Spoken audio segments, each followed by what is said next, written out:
it's been 2 years now that I have stopped buying anything that is not absolutely necessary. A lot of the things we use in our day-to-day life, you really don't need. By the way, I'm not actually this extreme, but these are some things that I have stopped buying in order to save money and simplify my life. Travel. This is not actually in the way you might think. We have some traveling coming up actually. So if you want to see that, make sure you're subscribed and you can even drop a like if you want to. But travel used to be a really big expense, and we have found different ways to save a lot of money on that. One of the ways is to stop buying hotels. Instead, pretty much for every trip, we do something like Airbnb. For us, this has a few different perks. One, it tends to be cheaper. Two, there's always a kitchen in it, so we can cook and buy food out while we're traveling. So we don't have to constantly eat out 3 times a day when we're traveling. You don't feel as good, it's wicked expensive. So that saves us a lot of time. And then also with flights, we haven't really bought any flights in quite a few years because we do something called travel rewards, where you sign up for different credit cards that have huge sign up bonuses, get those bonuses and move on and kind of rinse and repeat the process. This has saved us thousands of dollars in flights. So while we still do some traveling, we try to find ways to cut the expense generally in half of what most people spend by doing some different tips and tricks. Now, kind of going along with that, we also don't buy souvenirs when we're out. It used to be a thing that we would always feel the need to buy most of the people we know a little trinket or something, or buy stuff for ourselves to remind us of this trip. But for the most part, you don't really remember the stuff you buy. Like, we bought this on our first real trip we ever took.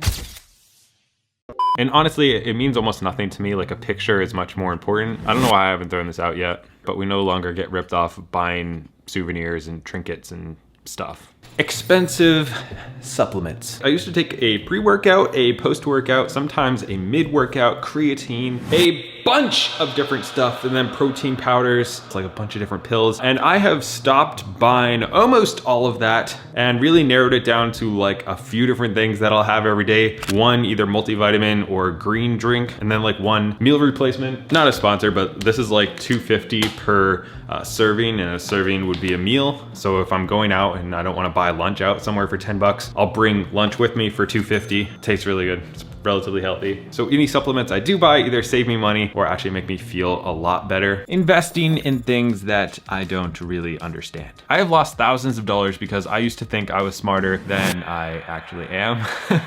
So I've stopped trying to pick stocks, trying to pick crypto things, going on some weird investments that a friend told me about. Any of that stuff that I don't really understand, I've stopped doing it. For investing, I use a Roth IRA inside my Webull account, and I invest only in like index funds like the S&P 500. By the way, if you guys want to check out Webull, you can get up to 12 free stocks for opening and funding an account. It's free money. There's a link down below. But my main investments that I really understand are real estate. So I invest in real estate, and then YouTube. I invest in other people's YouTube channels, my own YouTube channel, because that's something that I actually understand. So if you get caught up and you start thinking you're smarter than you are, that's how a lot of people lose money in the stock market, in real estate and other things. So make sure you fully understand anywhere where you're putting your money. Promotional stuff. As a frugal person, I used to really be a sucker for things on sale, buy one, get one free, 40% off, clearance stuff. And especially when I first started decluttering my house, I realized how much of the stuff I was getting rid of, I had bought 40, 70% off. And while there's nothing wrong with saving money on stuff you actually need, for me, I have just stopped like looking at sales, because that's when I generally get tempted to buy stuff. And instead, I'm just very intentional about when I buy everything. If it's an absolute need, I'll just pay for it. But if it's not, then I'm not gonna buy it just because it's on sale. It's definitely not a good enough reason to do that. You can go broke saving money, so just don't do it. Memberships and boxes and stuff like that. This is actually generally more something that Meredith was into for a while. It was buying like these boxes where they would send you like 10 different things on one subject. Sometimes it would be about a book or about makeup or about games. There's so many of these different subscription box things, and all of them just send you a bunch of crap that you normally wouldn't buy on its own. It's kind of something that is exciting. It's like gambling where you have no idea what you're gonna get. So that's why you kind of do it, because you're like, oh, what am I gonna get? It's the only way to get this. It's a scam. It fills your house with stuff you don't even want. So we cut it out. We're done doing it. New baby clothes. Baby clothes are one thing that we have never really bought new. People have bought them for us new, but we try to never buy anything that a baby's just gonna wear for like a couple weeks, sometimes 3 or 4 times, completely new. Instead, we can get it at a thrift store. And also kind of the same thing with the toys, where generally my daughter is more excited by the box or by random kitchen utensils than she is with her actual toys. So that's why we try to not really buy any of those new and instead exchange them with other parents for different sizes or just get them really cheap places. From what I've seen, children can be a big excuse to spend a lot of money or to not have a clean house, and while it definitely is harder, it's really up to you how much you decide to kind of let other things control your life, you know, within reason.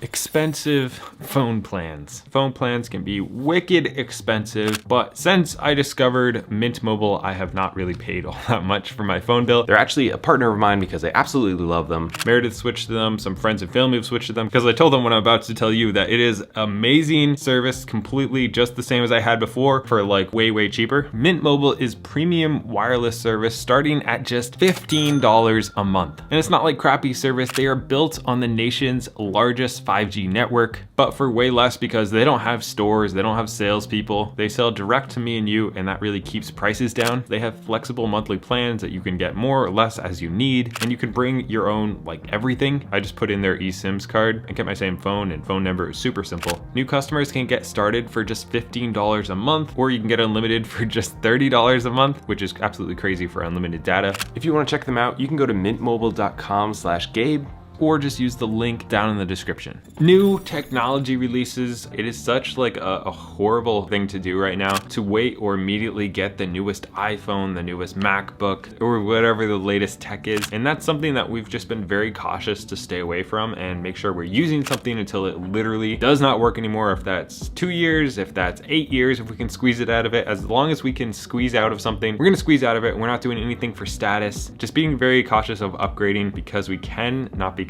we need to. And that kind of goes into the next one, which is gadgets. Having an Apple Watch or an iPad or expensive headphones or all the other gadgets that are out there is something that I really want to consciously stay away from. One, because I don't want to be on any more technology than I already am. And two, it's a huge suck. Generally, you can get the exact same thing for like half the price because it's a different brand. And after you use it for a couple weeks, you realize that it doesn't really make any actual impact in your life. Generally, they're all negative things. Some of them are positive, so I'm not like bashing on everything, but it's just something for me that I don't want. Anything I don't absolutely need. And for the most part, a lot of gadgets you can make do with another form of them, and I'd rather have one thing instead of like 5 that all have like little niche-y things that they can do. So that's why I stopped getting those. Expensive streaming services. And one of the main reasons I cut a lot of these out is because the more of them I have, the more likely I am to watch a bunch of stuff. And generally, if I watch like 8 seasons of a show that has an hour long each show, that will not add much to my life and will generally be a big suck on my life. So if there's something I want to watch on, you know, HBO, Netflix, whatever it is, I'll sign up for the 30-day free trial, watch it, and then cancel it before I actually start paying for it. And this saves us a lot of money and also keeps us from having a million different things that we don't really need. New cars. If you notice, there's not one right here. And that's because we share one car and Meredith is out with it right now. But buying a new car is one of the worst financial decisions that you can possibly make. I believe it loses 10% of its value as soon as you drive it off the lot, another 10% the first year. You've got so many expenses that go along with the car. You've got tires, oil changes, repairs, registrations, inspections, all this kind of stuff just for something that drives you from point A to point B. So we want to do that as efficiently as possible. That's why we've had Toyota Corollas, Honda CRVs, Honda Civics. It's just cheap, reliable transportation is all we're looking for, not the flashy newest car, not something to impress people. I used to have like a Mustang and I realized that I was kind of getting myself wrapped up in my car and I was using that to kind of make myself feel better, kind of get attention, and that's not really a good place to be. You shouldn't have your identity tied up in a car. It's so stupid. So yeah, that's something we don't do. Presents. And it's not because we hate our child or hate each other, but I realized that Christmas presents, birthday presents, random other presents are kind of a scam. Like you're forced to buy a bunch of family members or friends things that they don't really need. You get them a sweatshirt or a tie or a mug. And this is another realization that I had when I was decluttering, was given to me and I used it once or twice and then I got rid of it because I didn't pick that for myself. So while some presents can be valuable if it's something that somebody actually needs, a lot of times it's just like a forced thing. So for Christmas, we've talked with our entire family and we're not really buying each other presents. Instead, we're hanging out together, we're doing things together, we're going places together. And the same thing with me and Meredith or our daughter is we're not buying presents just because it's a holiday. We're buying it because it's something that person needs. And if they need it around the time of their birthday or whatever, we'll call it a birthday present, but not buying stuff because like society is telling us to do it. doesn't really make a lot of sense. And I guess that can kind of go into the next one, which is seasonal decorations. This is another thing that it's super easy to get caught up in, decorating for Christmas and Thanksgiving, fall and summer and whatever people decorate for. And we've decided to not really do that anymore. We have some stuff that was given to us and we don't buy anything else. We don't need crazy stuff. We buy a Christmas tree each year and we have a few decorations that go on it, but that's it. It makes the holidays a lot less stressful when you don't have to decorate and undecorate and all this stuff. And with like half a dozen or a dozen things, you can make your home feel nice and cozy without getting cluttered and taking like a weekend of your life. And it also saves a lot of money. By the way, if you like saving money, don't forget to subscribe because that's what I talk about all the time.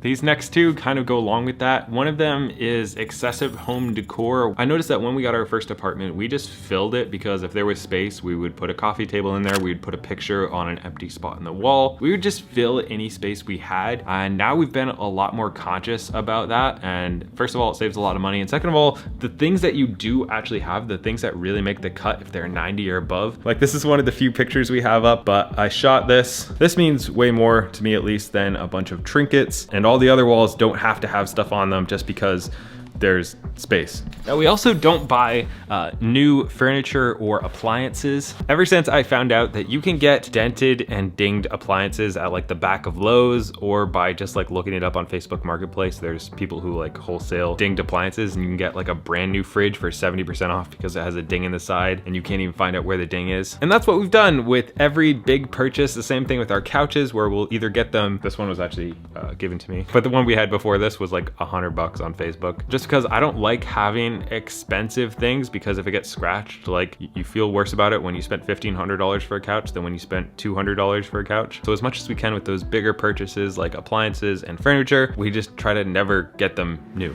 Brand name.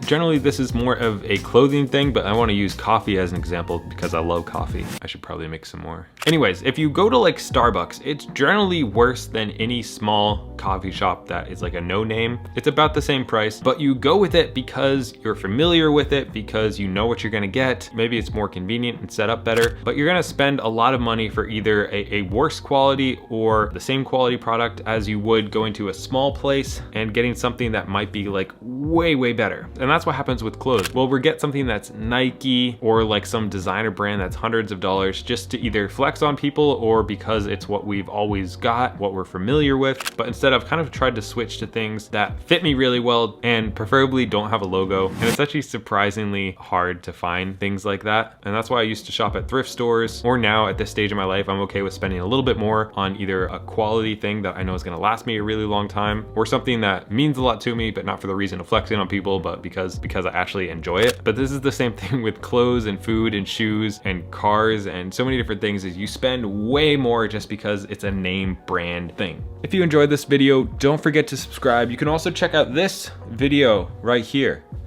And I don't know what I'm doing.